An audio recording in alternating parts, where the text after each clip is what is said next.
আগের ভিডিওয়ে আমরা 3 রকম লজেন্সের জুস বানিয়েছিলাম, আরও 3 রকম লজেন্সের জুস বানানো বাকি ছিল।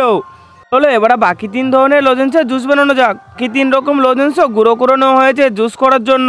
লজেন্সের গুঁড়োতে জল ঢেলে কিছু সময় ওয়েট করে নিতে হবে। জুস রেডি হয়ে গেছে, চলো এবার ট্রাই করা যাক। প্রথমে ট্রাই করছি অ্যালপেনলিবে।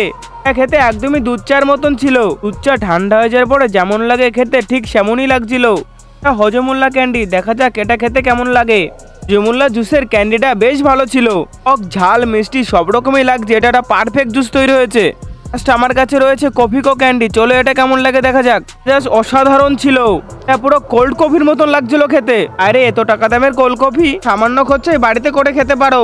আমি যে টোটাল 6খানা লজেন্সের জুস বানিয়েছিলাম, তোর এই দুটোই সেরা ছিল।